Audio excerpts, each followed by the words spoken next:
He's from Brisbane, so born in Australia, raised in Brisbane, ended up in Korea because he decided that he wanted to pursue a career in what's called K-pop, so the Korean pop world, really. Went over there, went through about 40 auditions, and from what he tells me, sort of begged the record company that he's now signed up to allow him, into this group that he's now part of, which is called Led Apple.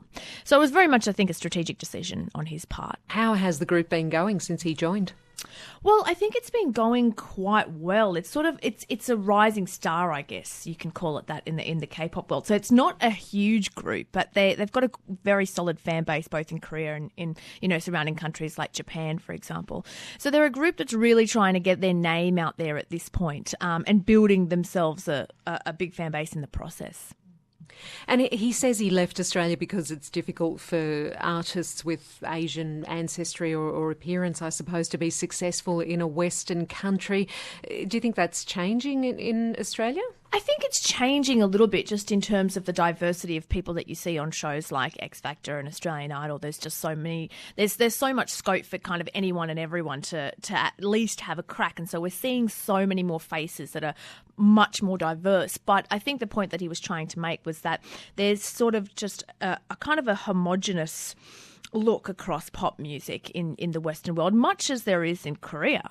And I think he just found it easier to break into that homogenous world in Korea more so than in, a place like Australia, because he did have the look that they were looking for over there. And because this is radio, what's the look that people are looking for over there? Well, it's kind of, you sort of want a fairly chiseled face, good looking, relatively tall. One of the reasons that he says that he was picked for the group, aside from his singing and dancing abilities, is that he was tall, and being tall is not, I guess, this is very general, but it's not a usual trait in Korea. And, you've got a very soft kind of features tend to go quite well. And he's a good-looking boy. I mean, you look at him and you think, this guy's really good-looking. And so I don't think that hindered anything.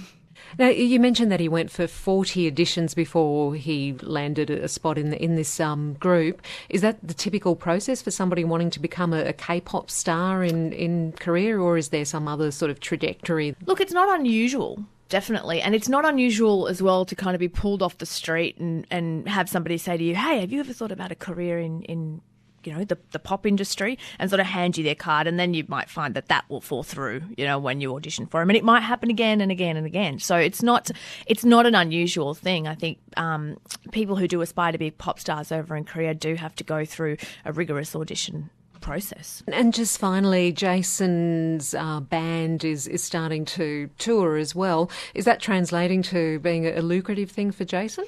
Well, that's the real question. At this point, because the band, they haven't really cracked what they perceive to be the big time. They don't earn salaries necessarily. So they're sort of travelling on the road at the moment, working with the manager, working with the record company who pays for all the expenses. But in terms of translating into a sort of a hard salary and kickbacks coming back from the various promotional material that comes with you being really, really big, it hasn't quite happened yet for them. And I think everybody's sort of waiting, the manager, the parents, Jason himself, sort of waiting for that moment to come.